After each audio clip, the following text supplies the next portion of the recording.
What is going on, guys? So in today's video, or tonight's video, I want to talk to you guys a little bit about Untamed Parfum from Barrett Fragrances.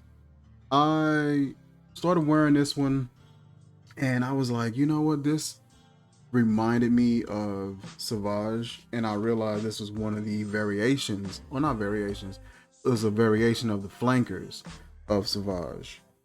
This is their variation of Dior Sauvage Parfum, I think. I know you got the EDP, which is the one that has like the star anise in it. I think it's a bit more spicier. And so this is my first time checking out the Parfum. Smelling this one, it has that DNA that the original Sauvage has, but it has it with like this it seems a bit more floral to my nose. There is like this soft soapy floral that's in there. With the original Dior Sauvage or the EDT, it seemed like it was a bit more metallic. It was real heavy on like that metallic sort of presentation, and it was a bit more headache inducing. This one seems a bit more kind of chill, a bit smoother, a bit more wearable. This one's also a bit more round and bubbly in the way that it comes off. I'm getting like a nice soapy, almost like white floral vibe. I would say possibly I would say a jasmine, an aldehyde. It still has that sort of, I don't say chemical, or still has that synthetic vibe, like the ambroxan is still present. So I would say the ambroxan is still there. There's something that's reminding me of like a lavender. It's kind of got that soft, airy, floral, kind of clean, fresh linen sort of a vibe.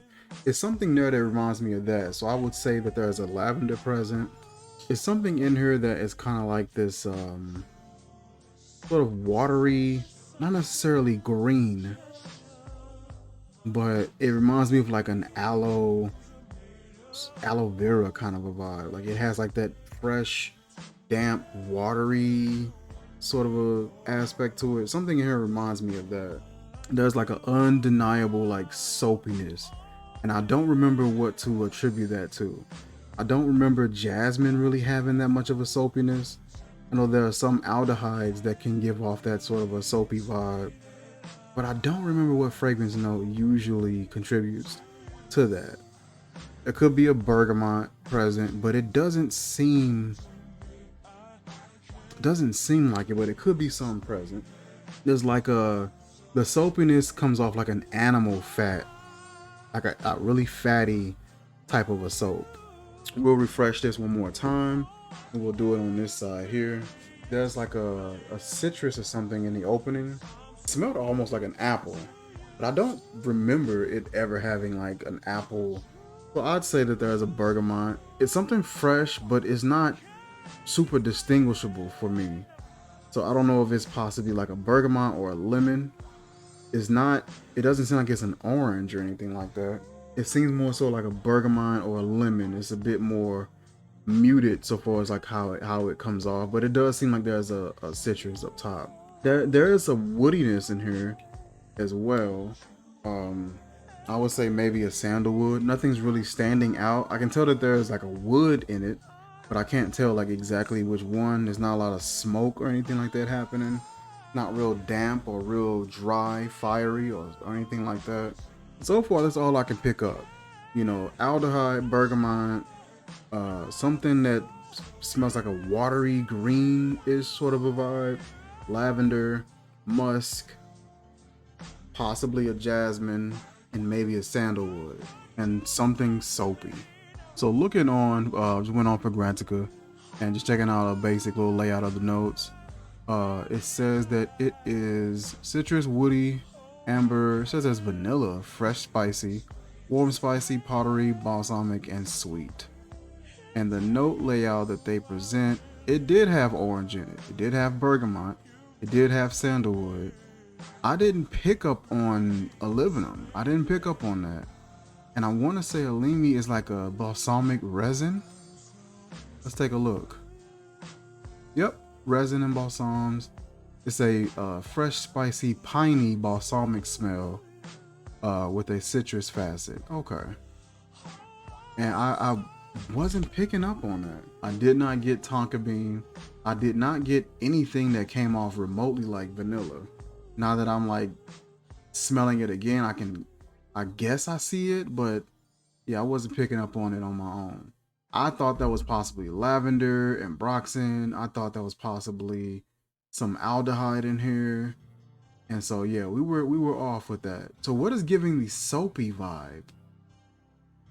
So let's see what Barrett actually uses listed on his website. And he says he has bergamot, spicy pepper.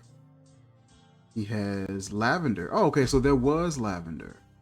That was a smoky vetiver. I didn't get a lot of smoke and I wasn't picking up vetiver. A rugged leather as well as amber. Okay. So his note layout was definitely took a different approach to the fragrance. And there you have it. This is a fragrance to me that is going to project off your skin pretty well. Probably not as much as the Dior Sauvage EDT. This one to me will be a bit more subtle. It's a bit more rounded, not as sharp, not as piercing or headache inducing. This has that same DNA, but that DNA is kind of muted. And there is like more of a bubbly, soapy aspect to the fragrance. So we did get some aspects of the fragrance and guessing some of the fragrance right, but there was quite a bit that we did miss. The aluminum, I'm still trying to learn how to pick that up in fragrances.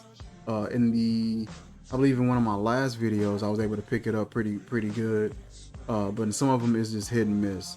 But I love doing that to practice and being able to recognize what I'm smelling, or at least being able to describe how it smells. When smelling this one, you're going to get what comes off like a fresh. It's going to be fresh. It's going to be not necessarily woody, but there is a woody aspect to it. It's going to be soapy. It's going to be more of a fatty kind of a soapiness. It's going to have more of a fattiness to it. There is going to be a bit of a sultry, dark sort of aspect to it. When smelling this one smells like a darker aquatic, but it still has like really bright components to it as well. You're going to get a nice clean and airy aspect with that lavender. The lavender is going to come in and provide like somewhat of a blanket for this fragrance. And I believe that lavender is what's keeping it from being sharp.